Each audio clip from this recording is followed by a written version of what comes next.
Hello everyone. Today we are going to take chapter 9th and our chapter 9th is enzyme. इस chapter में हम enzyme के बारे में पढ़ेंगे, उसके इंट्रोडक्शन, उनके बारे में पढ़ेंगे कि क्या हैं, कैसे होते हैं, किस टाइप के होते हैं, किन को कह सकते हैं, ये क्या करते हैं. सेकंड हम पढ़ेंगे एंजाइम की हिस्ट्री यानी कि एंजाइम के इतिहास के बारे में, और एंजाइम की संरचना यानी कि स्ट्रक्चर के बारे में, और एंजाइम की विशिष्ट गुण यानी कि स्पेसिफिक प्रॉपर्टी ऑफ एंजाइम के बारे में. तो लेट्स स्टार्ट फ्रॉम इंट्रोडक्शन कि एंजाइम क्या है, इसकी प्रस्तावना से स्टार्ट करते हैं. देखिए, जीवित कोशिका के अंदर बहुत सारे रासायनिक अभिक्रियाएं होती हैं, है ना. रासायनिक अभिक्रियाओं को देखा जाए तो अभिक्रियाएं दो प्रकार की हैं, एक एनाबॉलिक कैटाबॉलिक, हिंदी में कहेंगे उपचय और अपचय अभिक्रिया. उपचय और अपचय अभिक्रिया, है ना. उपचय और अपचय अभिक्रिया इंग्लिश में कहते हैं एनाबॉलिक एंड कैटाबॉलिक रिएक्शन. देखिए, inside a living cell several chemical reaction take place at normal temperature, है ना. एक जीवित कोशिका के भीतर कई प्रकार की रासायनिक अभिक्रियाएं सामान्य तापक्रम पर होती हैं. अब रासायनिक अभिक्रियाएं आपको भी पता है, आपके शरीर कोई भी जैविक जो लिविंग ऑर्गेनिज्म होते हैं, आप हैं या कोई भी लिविंग ऑर्गेनिज्म है, उनके शरीर के अंदर दो प्रकार की अभिक्रियाएं होती हैं, एक एनाबॉलिक और एक कैटाबॉलिक यानी उपचय और अपचय. देखिए, एनाबॉलिक के बारे में, एनाबॉलिक एक सिंथेसाइज प्रोसेस है और कैटाबॉलिक एक डिसोसिएट प्रोसेस है. डिसोसिएट मतलब जिसमें टूटता है, सिंथेसाइज मतलब जिसमें जुड़ते हैं. तो एनाबॉलिक के अंदर दो simple substances combine and form a complex product. When two or more than two simple substances combine and form a complex product that is known as anabolic process, है ना. हमारे शरीर के अंदर भी होता है, सिंपल सब्सटेंसेस जुड़ती हैं और जुड़ के कॉम्प्लिकेटेड सब्सटेंस बनाती हैं, जैसे कि अमोनिया, यूरिया, है ना. हमारे बॉडी के अंदर यूरिया, और कई एनिमल्स होते हैं वो अपने वेस्ट प्रोडक्ट को अमोनिया के रूप में भी स्क्रीट आउट करते हैं, कई यूरिक एसिड के रूप में स्क्रीट आउट करते हैं. तो ये एक एनाबॉलिक प्रोसेस हुई जिसमें सिंपल सब्सटेंसेस कंबाइन होकर के और क्या बना रहे हैं, सिंपल सब्सटेंस कंबाइन होकर एक कॉम्प्लेक्स सब्सटेंस बना रहे हैं. कैटाबॉलिक क्या होता है, जिसमें डेसोसिएट प्रोसेस भी इसको कहते हैं, जिसमें सिंपल सब्सटेंसेस कॉम्प्लेक्स सब्सटेंसेस डेसोसिएट होकर टूट के सिंपल सब्सटेंस बनाते हैं. जैसे हम खाना खाते हैं, हमारा डाइजेशन एक प्रोसेस है जिसमें कॉम्प्लेक्स सब्सटेंसेस टूट के सिंपल वन में बदलते हैं, है ना. जैसे प्रोटीन है वो एमिनो एसिड में चेंज होती है, फैट है फैटी एसिड ग्लिसरॉल में चेंज होती है, स्टार्च है वो कार्बोहाइड्रेट यानी कि ग्लूकोज में डेसोसिएट होती है, तो सिंपल सब्सटेंस में. तो एनाबॉलिक एक सिंथेसाइज प्रोसेस है, synthesized process in which the simple substances combine and form a complex substance, whereas in catabolic it is a dissociate type of process in which the complex substances dissociate and form simple substance. Hindi में कहेंगे उपापचय और अपचय. उपचय एक प्रकार की अपनी संश्लेषण प्रकार की अभिक्रिया है जिसमें दो या दो से अधिक साधारण पदार्थ जुड़ के एक जटिल पदार्थ का निर्माण करती है, और इसमें जटिल पदार्थ टूटकर, है ना, विघटित होकर सरल वस्तुओं का निर्माण करते हैं या सरल पदार्थ का निर्माण करते हैं. तो ये अपचय में क्या होता है, एक जटिल पदार्थ अपघटित होकर सरल पदार्थ का निर्माण कर रहा है, जबकि इसमें उल्टा है, इसमें सरल पदार्थ जुड़कर और एक जटिल पदार्थ का निर्माण कर रहे हैं, है ना. तो ये सिंथेसाइज यानी कि संश्लेषी प्रकार का हो गया और ये अपघटन प्रकार का हो गया, है ना. इसमें या कह सकते हैं विघटित प्रकार का हो गया. तो हमारे इन सब प्रक्रियाओं को करने में भी एंजाइम की आवश्यकता होती है. इन सब अभिक्रियाओं को करने के लिए तो एंजाइम होता क्या है. देखिए, वे जैविक पदार्थ, है ना, और या कह सकते हैं शरीर के सारे प्रक्रियाओं को करने के लिए हमने देखा है कई प्रकार की अलग अलग हमने पढ़ा है कि काम आते हैं.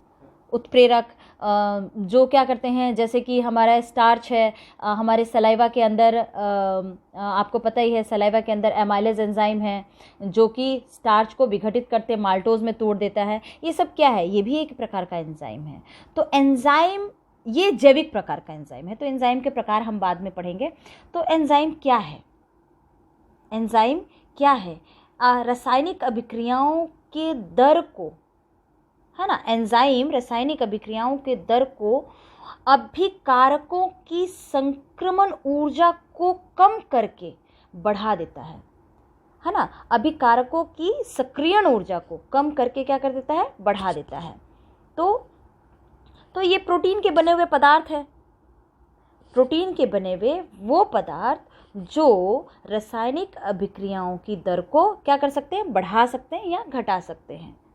क्या करके, अभिकारकों की सक्रियण ऊर्जा को कम करके। अब आप पूछेंगे सक्रियण ऊर्जा क्या है, सक्रियण ऊर्जा को हम आगे विस्तार से पढ़ेंगे, सक्रियण ऊर्जा क्या है ना। इंग्लिश में हम कह सकते हैं कि enzyme increase the rate of chemical reaction by reducing the activation energy of the reactant, या कह सकते हैं enzyme is a proteinous structure which increase या decrease the rate of chemical reaction by reducing the activation energy of reactant. तो हम activation energy के बारे में अपने आगे की वीडियो में अच्छे से पढ़ेंगे।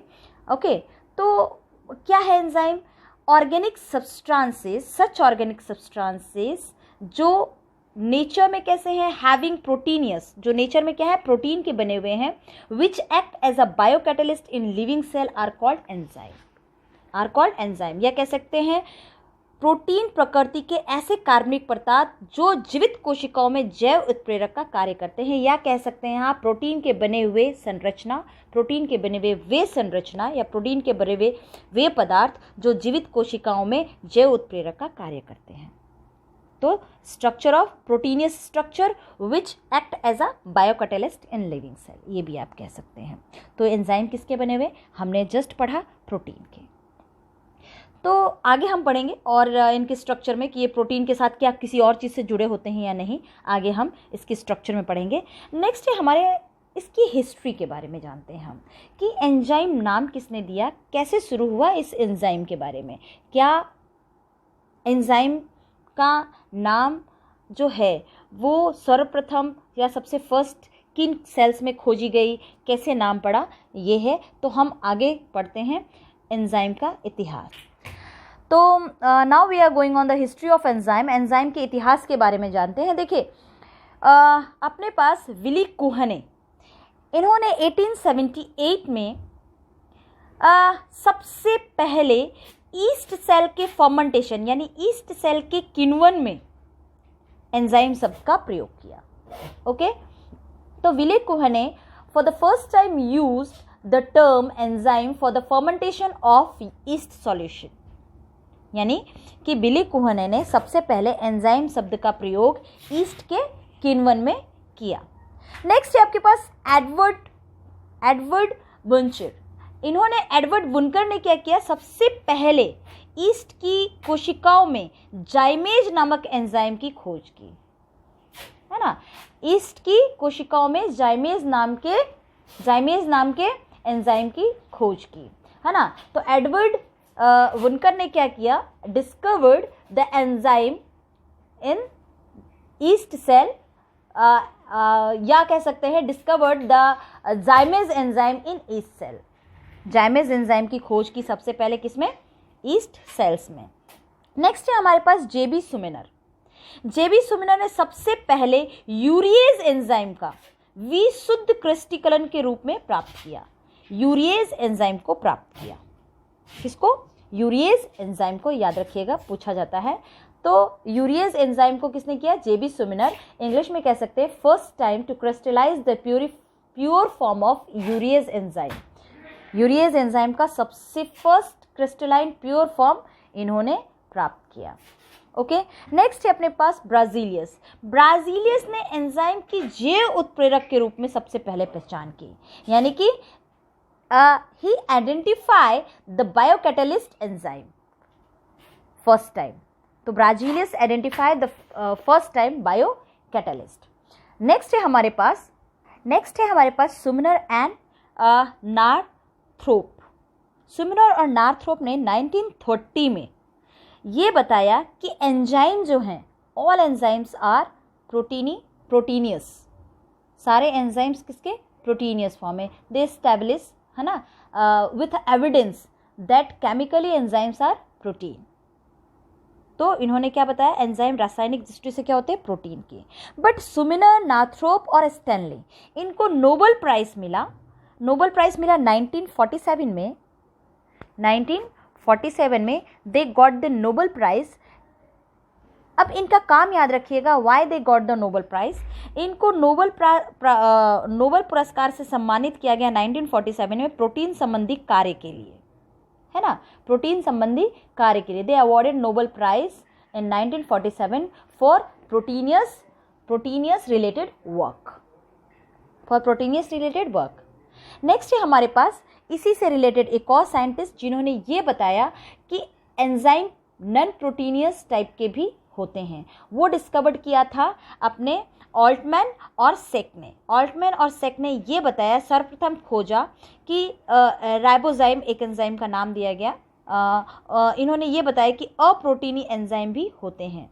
तो अप्रोटीनी एंजाइम की खोज सबसे पहले किसने की, सेक और ऑल्टमैन ने। और इसका एग्जाम्पल उन्होंने क्या दिया, राइबोजाइम। तो ऑल्टमैन एंड सेक, तो सेक एंड ऑल्टमैन ने ये बताया कि एंजाइम अप्रोटीनियस टाइप का होता है और एग्जाम्पल दिया राइबोजाइम। तो पूछा जाता है ये एग्जाम में क्वेश्चन कि एक नॉन प्रोटीनियस टाइप के या अप्रोटीनी टाइप के एंजाइम का नाम बताइए, ये एग्जाम्पल दीजिए, राइबोजाइम। ओके, नेक्स्ट हम ले रहे हैं एंजाइम का structure of enzyme. Okay, structure of enzyme. देखिए, सारे एंजाइम, है ना, ऑल एंजाइम्स आर प्रोटीनियस, लेकिन क्या सारे प्रोटीन एंजाइम होते हैं? नो। आपकी बॉडी में अमीनो एसिड होती है, वो भी प्रोटीन की है। Amino acid is a form of simplest form of protein, वो तो एंजाइम नहीं है।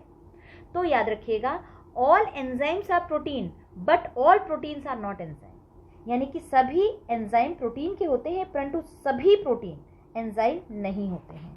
Okay, now we are on structure of enzyme. Enzyme के स्ट्रक्चर हम ले रहे हैं। देखिए, एंजाइम अभी हमने जस्ट पढ़ा, प्रकृति में सारे एंजाइम क्या होते हैं, प्रोटीन के होते हैं। लेकिन क्या सारे प्रोटीन एंजाइम होते हैं? नो, नॉट एट ऑल, है ना। All the enzymes are protein but all the proteins are not enzyme. आपकी बॉडी में प्रोटीन का सिंपलेस्ट फॉर्म होता है अमीनो एसिड, लेकिन क्या वो एंजाइम है? No, not at all. तो सारे प्रोटीन एंजाइम नहीं हो सकते, लेकिन एंजाइम ज़रूर प्रोटीन के बने होते हैं। ओके, तो इसी के बारे में हम आगे पढ़ेंगे कि प्रोटीन के बने हुए होते हैं, तो क्या प्रोटीन के साथ कुछ और भी इनमें जुड़ा हुआ होता है? तो जस्ट मैंने ऊपर कहा आपको कि all the enzymes are made up of protein, है ना, बट सम पार्ट्स एंजाइम में मेन कंपोनेंट प्रोटीन हो और अदर नॉन प्रोटीनियस सब्सटेंस भी बने होते हैं। देखिए, कुछ एग्जांपल मैं बताती हूँ आपको। कुछ एग्जांपल हैं जैसे कि पेप्सिन, यूरिएज, ये पूरी तरह से प्रोटीन के बने होते हैं। पूरी तरह से ये एंजाइम प्रोटीन के बने होते हैं। तो ये याद रखिएगा, प्रोटीन के बने हुए, पूरी तरह से प्रोटीन के बने हुए एंजाइम पेप्सिन और यूरिएज हैं। लेकिन कुछ एंजाइम ऐसे होते हैं जिनका मेन कंपोनेंट प्रोटीन होता है और अदर नॉन प्रोटीनियस सब्सटेंस भी उनमें पाए जाते हैं। जो प्रोटीनियस सब्सटेंस होता है उसको कहते हैं होलोजाइम, है ना। जो प्रोटीन इस तरीके के जो एंजाइम होते हैं उनको कहते हैं होलोजाइम, और जो इनका प्रोटीनियस टाइप होता है होलोजाइम का, उनको कहते हैं एपोएंजाइम, और जो नॉन प्रोटीनियस टाइप होता है उसको कहते हैं कोफैक्टर। यानी कि मैंने जस्ट अभी आपको बताया था कि शुरू में हमने कहा था कि all enzymes are made up of protein. Example बताया मैंने पेप्सिन और यूरिएज। लेकिन कुछ ऐसे भी एंजाइम होते हैं जो प्रोटीनियस और नॉन प्रोटीनियस दोनों सब्सटेंस के बने होते हैं। वैसे एंजाइम को कहते हैं हम होलोजाइम, और जो इनका प्रोटीनी भाग है उसको कहते हैं एपोजाइम, और जो नॉन प्रोटीनी भाग है उसे कहते हैं कोफैक्टर। क्या कहते हैं? कोफैक्टर। और उस इनके बेस पे, है ना, कोफैक्टर के बेस पे इसको 3 टाइप में डिवाइड किया गया है। कोफैक्टर मैंने क्या कहा, non proteinaceous substance of enzyme are known as cofactor and proteinaceous substance are known as apoenzyme. और ऐसे एंजाइम जो प्रोटीनियस और नॉन प्रोटीनियस यानी प्रोटीनी अप्रोटीनी दोनों भाग से बना होता है, उनको कहते हैं क्या, होलोजाइम या कंप्लीट एंजाइम कह सकते हैं। होलोजाइम या कंप्लीट एंजाइम कह सकते हैं, हिंदी में कह सकते हैं होलोजाइम या पूर्ण एंजाइम, है ना। एपोएंजाइम को हिंदी में भी एपोएंजाइम कहते हैं और इंग्लिश में। तो होलोजाइम का प्रोटीनियस भाग एपोएंजाइम कहलाता है और अप्रोटीनी भाग कोफैक्टर या सहकारक कहलाता है। और इसके आधार पर ये 3 प्रकार के हैं। कितने प्रकार के? 3 प्रकार के। ओके, तो 3 प्रकार हमारा कौन कौन सा है? पहला है प्रोस्थेटिक समूह, दूसरा है सह एंजाइम, तीसरा है एक्टिवेटर और हिंदी में कहते हैं सक्रियन, है ना। प्रोस्थेटिक समूह, कोएंजाइम, एक्टिवेटर, हिंदी में कहते हैं प्रोस्थेटिक समूह, सह एंजाइम एंड सक्रियन, सक्रियक। तो अब हम तीनों के बारे में जान लेते हैं। ओके, नेक्स्ट है हमारा topic structure of enzyme. Enzyme के स्ट्रक्चर में देखिए, पहला है प्रोस्थेटिक समूह, है ना, यानी प्रोस्थेटिक ग्रुप। प्रोस्थेटिक ग्रुप में क्या होते हैं, जैसा कि मैं आगे बता चुकी हूं कि एंजाइम, हम उन एंजाइम की बात कर रहे हैं जो कंप्लीट एंजाइम ना हो, जिसमें प्रोटीनी और अप्रोटीनी यानी प्रोटीनियस और नॉन प्रोटीनियस दोनों भाग कंबाइन होकर बनाते हो। तो इसमें भी प्रोटीन और अप्रोटीन यानी कि प्रोटीनी और नॉन प्रोटीन दोनों के दोनों एसोसिएट होते हैं। तो when non protein part of organic nature is tightly packed या tightly associated with apoenzyme, this is called prosthetic group. यानी कि दोनों बहुत टाइट पैक हो, दोनों क्या हो, बहुत टाइटली पैक्ड हो। हिंदी में कह सकते हैं कि कार्बनिक प्रकृति का अप्रोटीनी भाग जो होता है एपोएंजाइम में सघनता से और दृढ़तापूर्वक बंधे रहते हैं या अनुबंधित रहता है। यानी कि इनकी जोड़ क्या होती है, इनके बंध क्या होते हैं, मजबूत होते हैं। ओके, दूसरा है सह एंजाइम, दूसरा है अपने पास सह एंजाइम, जिसको इंग्लिश में कहते हैं को एंजाइम।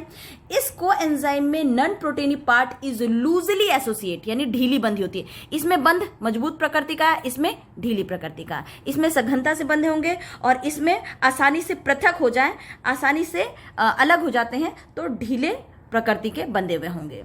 ओके, सक्रियक में क्या है, सक्रियक यानी कि एक्टिवेटर कह सकते हैं, सक्रियन या एक्टिवेटर, व्हेन द नॉन प्रोटीनी part is a metal ion. क्या होगा, मेटल आयन, है ना, या कह सकते हैं धातु, जब अप्रोटीनी भाग क्या हो, एक धातु हो। तो वापस देखिए, प्रोस्थेटिक समूह में जो नॉन प्रोटीनी पार्ट होते हैं एंजाइम के, वो टाइटली पैक्ड होते हैं। सह एंजाइम में ढीले यानी कि लूजली पैक्ड होते हैं। सक्रियक में वो एक धातु हो सकते हैं यानी कि मेटल हो सकते हैं। तो इसके एग्जाम्पल्स आपसे पूछा जा सकता है। प्रोस्थेटिक समूह का एग्जाम्पल होगा आपके पास फ्लेबोप्रोटीन, आप लिख सकते हैं एग्जाम्पल होगा, यहां लिख देती हूं मैं, एग्जाम्पल फ्लेबोप्रोटीन। फ्लेबोप्रोटीन सह एंजाइम का एग्जाम्पल होगा आपके पास। सह एंजाइम को कोएंजाइम भी कहते हैं, जैसे आपको पता ही है, ये NAD निकोटीन अमाइड और FAD ये इसके क्या होंगे, उदाहरण हो जाएंगे। ओके, अब आता है सक्रियन। इनके फुल फॉर्म और इनके सारी चीजें हम आगे, कोएंजाइम A भी होगा, कोएंजाइम A भी आप कर सकते हैं। इनके फुल फॉर्म और इनके क्रियाविधि को हम आगे पढ़ेंगे। फिलहाल अभी आपके ये एग्जाम्पल के तौर पे है। एक्टिवेटर सक्रियन में वो जो मेटल है नेचर में, है ना, तो जैसे फेरस, ये भी हम आगे के पार्ट में पढ़ेंगे। तो वापस बता दूं, एंजाइम की संरचना में हमारे पास 3 प्रकार के हैं संरचना के आधार पे। एक जिसमें अप्रोटीनी भाग, एंजाइम का अप्रोटीनी भाग दृढ़ता से यानी स्ट्रांगली या टाइटली पैक्ड हो। सह एंजाइम में क्या होगा, ढीले बंधे हों या लूजली पैक्ड हो। सक्रियक में वो मेटल हो सकते हैं, मेटल या कह सकते हैं हिंदी में धातु। ठीक है, ये इनके उदाहरण हैं। नेक्स्ट हम ले रहे हैं इसी में कि एपोएंजाइम। एपोएंजाइम क्या है? Coenzyme can be easily isolated from holoenzyme by dialysis process. ये एक याद रखिएगा, डायलिसिस प्रोसेस से कोएंजाइम को बहुत ही आसानी से क्या किया जा सकता है, अलग किया जा सकता है। ये एक पॉइंट याद कर लीजिएगा कि होलो एंजाइम में सह एंजाइम को डायलिसिस की प्रक्रिया द्वारा आसानी से पृथक किया जाता है। तो अब एपो एंजाइम के बारे में थोड़ा जान लेते हैं। Apo enzyme is the main part of enzyme. इसमें जो प्रोटीन की लेंथ होती है ना, the length of protein molecule is differ, enzyme is differ and the sequence of amino acid is specific. Amino acid की जो सीक्वेंस होती है, जो अमीनो एसिड इसमें जुड़ते हैं यानी प्रोटीन पार्ट, वो सीक्वेंस स्पेसिफिक टाइप का होता है। देखिए हर रिएक्शन को करने के लिए, हर रिएक्शन के लिए अलग अलग एंजाइम रिस्पॉन्सिबल होते हैं। खास रिएक्शन के लिए खास एंजाइम होते हैं, तो खास अमीनो एसिड होगा, है ना। तो उनकी लेंथ भी अलग अलग होती है और अमीनो स्पेसिफिक अमीनो एसिड के साथ। अच्छा, प्रोटीन कोलाइड है ना, कोलाइडी होते हैं। प्रोटीन आर कोलाइडी by which the more surface area is provided per unit volume. Protein part of enzyme have more than one specific site call activated site. याद रखिएगा, प्रोटीन के अंदर का मैं एक डायग्राम बना रही हूं। ये डायग्राम है आपके, मान लीजिए, होलोजाइम का, ठीक है। ये एपोजाइम है,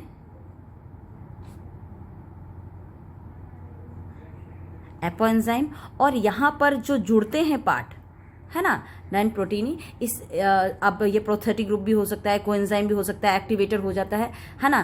तो ये पार्ट कहलाएगा क्या? Active site. क्या कहलाएगा? Active site. ओके, तो प्रोटीनी पार्ट ऑफ एंजाइम यानी एपो एंजाइम हैव वन और मोर स्पेसिफिक, एक से अधिक पार्ट हो सकता है। अब इसको आप प्रोस्थेटिक ग्रुप नाम दे देते हैं, चलो एक, ताकि आपको समझ आ जाएगा आपके बुक के अकॉर्डिंग। प्रोस्थेटिक ग्रुप यानी ये क्या हो गया? स्पेसिफिक साइट हो गई। Specific site means activated site, active site, है ना। तो the base substrate binded with these site, ये जो सबस्ट्रेट है ये इस जगह से बंधा हुआ होगा टाइटली। ओके, टाइटली, लूजली, या फिर मेटल बंधा हुआ हो। ओके, तो एंजाइम के स्ट्रक्चर में प्रोस्थेटिक, कोएंजाइम और एक्टिवेटर। नेक्स्ट हम ले रहे हैं specific property of enzyme. Enzyme की कैरेक्टर क्या है, एंजाइम किस तरीके का होते हैं, उनके नेचर क्या है। ओके, कुछ मैंने एंजाइम के जो प्रॉपर्टीज है लिख दिया है आपको। सबसे इंपॉर्टेंट आपको पता ही है कि सारे के सारे एंजाइम प्रोटीन होते हैं नेचर में, कोलाइडी होते हैं नेचर्स में। तो ये दो चीजें आप आराम से लिख लेंगे, है ना। Due to large all the enzymes are chemically made up of protein, या they are protein in nature, ठीक है। Sometime someone in them other than protein, sometime कुछ ऑर्गेनिक इनऑर्गेनिक मॉलिक्यूल भी इनमें जुड़ जाते हैं, प्रेजेंट होते हैं, वो अलग बात है, लेकिन मोस्ट ऑफ द प्रोटीन होते हैं नेचर में। कोलाइडी होते हैं नेचर में, अपना सेकंड, नेचर में कैसे होते हैं? कोलाइडी। तो ऑल एंजाइम आर कोलाइडी in nature due to large surface area, they provide extensive surface for biochemical reaction. यानी कि ये प्रकृति में समस्त एंजाइम क्या होते हैं? प्रकृति में कोलाइडी होते हैं, और ये इतना बड़ा क्षेत्रफल देते हैं कि जैव रासायनिक क्रिया आसानी से हो सके और तीव्र दर से हो सके, तेजी से हो सके, है ना। तो ये बड़ा सरफेस देते हैं ताकि आसानी से हो सके, है ना, रिएक्शन हो सके। इसके रिएक्शन के स्पेसिफिक तरीके भी हम पढ़ेंगे आगे, किस तरीके से होता है। ये क्या होते हैं कि एंजाइम के अंदर जो ये आपके एक्टिवेटेड साइड होते हैं उनसे जुड़ता है, जो हम थ्योरी में पढ़ेंगे उनसे जुड़ता है, और वो किस तरीके से रिएक्शंस को करते हैं या तोड़ते हैं ये हम आगे पढ़ेंगे, ठीक है। स्पेसिफिक, ये मैं अभी जस्ट मैंने बताया, हर एक ही एंजाइम सारे रिएक्शन के लिए काम नहीं आएगी। All enzymes are specific for their reaction, अपने अपने रिएक्शन के लिए अलग अलग होते हैं। Usually one enzyme it not use for each and every reaction. Okay, तो सबके लिए अलग अलग होते हैं, स्पेसिफिक होते हैं नेचर में। अब स्पेसिफिक नेचर में होते हैं मीन्स कि सभी एंजाइम अपनी अभिक्रिया के प्रति विशेष होते हैं, और एंजाइम केवल एक ही अभिक्रिया को उत्प्रेरित करता है या कुछ विशेष प्रकार की अभिक्रिया को उत्प्रेरित करता है, लेकिन एक ही एंजाइम सारे अभिक्रिया को नहीं करता। अब इसमें भी ये भी अपने स्पेसिफिक टाइप जो है ये भी आपके 4 तरीके का होगा। इंग्लिश में मैं बोल रही हूँ, आप लिख लीजिएगा थोड़ा। Absolute specific, group specific, bond specific, stereo specific, है ना। एब्सोल्यूट, स्पेसिफिक, ग्रुप स्पेसिफिक लिखिए या स्पेसिफिक सिटी लिख दीजिए, एक ही बात है। तो absolute specific, group specific, bond specific, stereo specific. Hindi में हम कहेंगे इसको निरपेक्ष विशिष्टता, समूह विशिष्टता, बंध विशिष्टता, त्रिविम विशिष्टता। वापस बोल रही हूँ हिंदी में, निरपेक्ष विशिष्टता, समूह विशिष्टता, बंध विशिष्टता और त्रिविम विशेषता। ठीक है, ये इनके आगे स्पेसिफिक तरीके के होते हैं। एब्सोल्यूट में क्या होता है कि enzymes having specific type of, या कह सकते हैं कि enzyme having this type of specific catalyst only one type of reaction, या कह सकते हैं कि they can do only specific type of reactions, यानी कि ये एक विशेष प्रकार के एंजाइम होते हैं और एक विशेष प्रकार की अभिक्रिया को ही कर सकते हैं। सेकेंड है ग्रुप। कुछ एंजाइम ऐसे होते हैं जो कैटेलाइज कर सकते हैं स्पेसिफिक ग्रुप को, है ना, स्पेसिफिक ग्रुप को पूछा जाता है। Some enzyme catalyse specific group substrate like hexokinase. Hindi में कह सकते हैं कुछ एंजाइम क्या होते हैं, संबंधित क्रियाकारक के समूह विशेष पर ही उत्प्रेरण होते हैं, जैसे हेक्सोकाइनेज, यानी एक खास समूह के लिए ही उत्तरदायी होते हैं। ओके, आप एब्सोल्यूट स्पेसिफिक के अंदर एक एग्जाम्पल लिख लीजिएगा, मैं भूल गई, सॉरी। यूरिएज हाइड्रोलेज यूरिया, है ना, यूरिएज जो एंजाइम है वो हाइड्रोलाइज करता है यूरिया को केवल, तो ये कर लीजिएगा यूरिएज एंजाइम। निरपेक्ष में उदाहरण हो जाएगा यूरिएज। समूह विशिष्टता यानी ग्रुप स्पेसिफिक में आपके पास हेक्सोकाइनेज। ओके, अब बंध विशिष्टता या बॉन्ड स्पेसिफिक, इसमें आपके पास देखिए कुछ ऐसे विशेष प्रकार के एंजाइम विशेष प्रकार के रासायनिक बंध को पहचान कर और उनको ही तोड़ते हैं या उन पे ही एक्टिवेट होते हैं या क्रियाशील होते हैं, जैसे कह सकते हैं राइबोन्यूक्लियस एंजाइम। ये क्या करता है, प्रिमिडीन जो बेस होता है, क्षारक होता है, उसके 3rd प्राइम सिरे को ही फास्फोडाइस्टर बंध का जल अपघटन किया जाता है, हाइड्रोलाइज कर देता है। ठीक है, तो ये क्या करता है, बॉन्ड को पहचान के, कौन सा, 3 प्राइम राइबोन्यूक्लियस जो होता है वो फास्फोडाइस्टर बॉन्ड को पहचान के और वहां से उसको तोड़ता है। किसमें, आपके डीएनए में। ठीक है, some enzyme identify some specific chemical bond and act on it, and ribonuclease enzyme 3rd prime को काटता है, phosphodiester bond terminal part pyrimidine का बेस एंड हाइड्रोलाइज करता है। स्ट्रियो देखिए क्या होता है, सम स्पेसिफिक एंजाइम होते हैं, ठीक है, जो स्पेशल तरीके के आइसोमर्स आपने 10th में पढ़ा था और ऑब्वियसली आपने केमिस्ट्री में भी पढ़ा होगा आइसोमर्स क्या होते हैं। तो some enzymes act only on special type of isomers substrate. ठीक है, तो इसमें क्या होता है, त्रिविमीय संरचना को पहचान कर उन पे खास त्रिविमीय संरचना के लिए खास प्रकार करके क्या होते हैं, एंजाइम होते हैं, उनकी बात कर रहे हैं हम। एंजाइम क्रियाकारक केवल विशेष प्रकार की त्रिविमीय संरचना पर ही क्रियाशील होते हैं, जैसे कि कह सकते हैं अमीनो अम्ल ऑक्सीडेज के एल का मतलब लिवोअमीन द्वारा होने वाले अभिक्रिया, ओके, को उत्प्रेरित करते हैं और डी एमिनो अम्ल पर नहीं काम आते हैं, डी एमिनो एसिड पर काम नहीं आते हैं। तो amino acid oxidase catalyse reaction L levo amino, ना कि वो किस पे काम आएगा, डी एमिनो एसिड पे। ओके, नेक्स्ट है हमारा इसी में large size, they are of large size. Enzyme क्या होते हैं, एंजाइम के जो मॉलिक्यूल होते हैं वो आकार में यानी साइज में बहुत बड़े होते हैं के कारण ही छोटे से छोटा अति सूक्ष्म मात्रा में भी अधिक क्रियाशील होने की अभिक्रिया को सतह प्रदान करते हैं, यानी सूक्ष्म मात्रा में भी अधिक क्रियाधारों को अभिक्रिया सतह प्रदान कर देते हैं। अगर थोड़ा सा हम एंजाइम डाल दें तो रिएक्शन स्टार्ट हो जाती है, आपको पता है। तो इनका आकार बहुत बड़ा होता है, इसीलिए अगर थोड़ी सी मात्रा दे दें तो भी रिएक्शन क्या होती है, स्टार्ट हो जाती है और रेट ऑफ रिएक्शन फास्ट हो जाती है। Help to increase the rate of reaction, even a small quantity can increase the rate of reaction. Okay, अब दिस नेक्स्ट है अपने पास capacity to react with acid and base substrate. Acid और base दोनों substrate से react होने का क्या होता है, कैपेसिटी होती है इनमें, बिल्कुल होती है। एंजाइम एंजाइम का अधिकांश भाग प्रोटीन ही होता है, आपको पता है, प्रोटीन से बना होता है, तो प्रोटीन दोनों प्रकृति की होती है, एसिड भी और बेस भी, है ना, उभयधर्मी प्रकृति की होती है, इंग्लिश में कह सकते हैं, और सॉरी हिंदी में कह सकते हैं, और इंग्लिश में कह सकते हैं एम्फोटोरिक होती है। एम्फोटोरिक आप पढ़ चुके हैं 10th में। एम्फोटोरिक रिएक्शन होती है, तो ये एसिड और बेस दोनों से रिएक्ट कर सकती है। ओके। एंजाइम इष्टता जिसे कहते हैं एंजाइम ऑप्टिमा, ठीक है। अधिकतर एंजाइम विशेष अवस्था में सबसे ज़्यादा क्रियाशील होती हैं, यानी कि खास तापमान पर कह सकते हैं या खास सांद्रता पर, है ना। तो अधिकतर एंजाइम अपनी विशेष अवस्था पे सर्वोत्तम क्रियाशील दर्शाते हैं और इसी को कहते हैं एंजाइम इष्टता।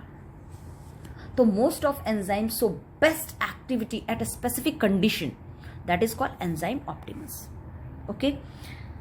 नेक्स्ट है अपने पास एंजाइम निरोधन या एंजाइम इनहैबिटेशन। एंजाइम की क्रियाशीलता को दूसरे रसायनों द्वारा कम किया या रोका जाता है, या आप ये भी 10th में पढ़ सकते हैं।